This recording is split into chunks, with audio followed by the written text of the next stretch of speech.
नमस्कार दोस्तों, स्वागत है आप सभी का आपके अपने YouTube चैनल सुपर टेक्निकल्स पर। तो दोस्तों, आज की वीडियो में आपको बताऊंगा कि आप SBI की पैसा जमा करने की पर्ची को कैसे भर सकते हैं, कैसे इसको भरेंगे। तो चलिए फ्रेंड्स, वीडियो को शुरू करते हैं। तो देखिए, ये पर्ची हमारे सामने, इसको हमने बैंक से लिया है। अब इसको हम भरते हैं। तो सबसे पहले हमें यहाँ ऊपर जिस ब्रांच में हम जमा कर रहे हैं उस ब्रांच का नाम यहाँ पर लिखना है।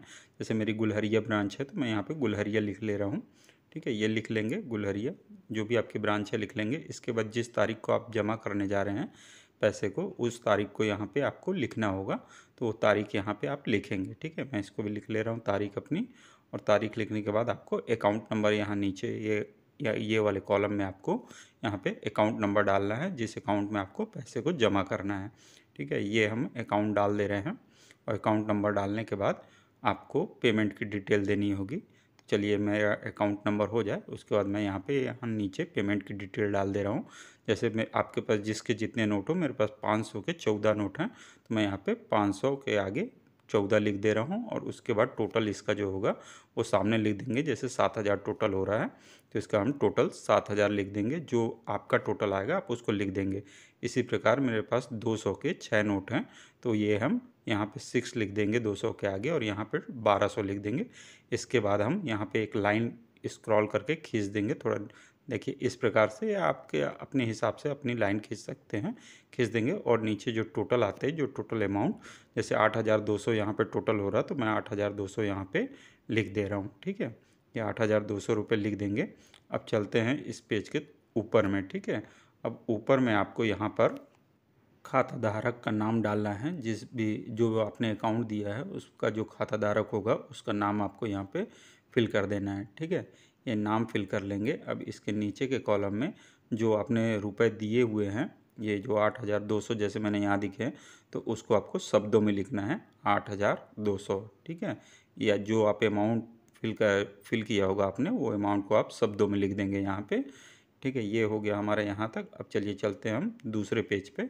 तो दूसरे पेज में सबसे पहले हमको शाखा लिखनी है। सेम ऐसे ही फिल होगा जैसे कि आपका ये वाला पेज फिल हुआ है। तो सबसे ऊपर शाखा लिख देंगे। ठीक है, शाखा के बाद हमको दिनांक लिख देना है।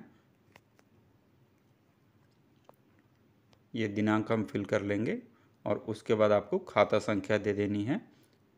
जो खाता संख्या आपने इधर लिखी है वही खाता संख्या सेम टू सेम आपको इधर भी लिख देना है। चलिए, इसको मैं लिख ले रहा हूँ। और लिखने के बाद उसके बाद आपको यहाँ पे खाता धारक का नाम लिख देना है।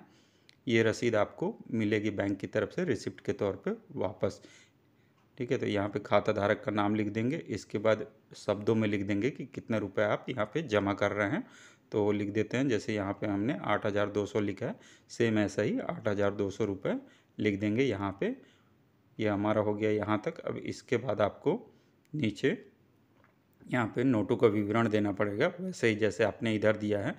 तो यहाँ पे आपको फिर से 5, जैसे ये मेरे 500 के जितने नोट हैं वो आप डाल देंगे। जैसे 500 गुणे मेरे 14 हैं, 500 गुणे 14 लिख के यहाँ पे 7,000 रुपये मैं यहाँ पे लिख दे रहा हूँ। इसके बाद 200 गुणे 6 लिख के 1200 लिख के, जैसा आपने इधर लिखा है सेम वैसा ही लिखना है। और लिखने के बाद एक नीचे लाइन खींच के टोटल लगा देंगे।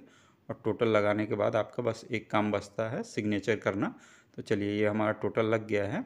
अब यहाँ पे बस आपका सिग्नेचर करने का काम है। तो यहाँ पे यदि आप सिग्नेचर करते हैं तो सिग्नेचर कर देंगे हस्ताक्षर, और नहीं तो अंगूठा लगाते हैं तो आप अंगूठा भी लगा सकते हैं।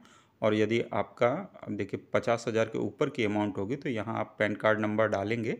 और यदि नहीं है तो कोई दिक्कत नहीं है, 50,000 के ऊपर ही यहाँ पे आपको पैन कार्ड नंबर की ज़रूरत पड़ती है। तो फ्रेंड्स, ये हमारा फॉर्म कंप्लीट हो गया। अब इसके साथ हम अमाउंट को लेके कैशियर को दे देंगे, और कैशियर हमारे अकाउंट में डिपॉजिट करके ये बगल वाली रसीद हमको दे देगा।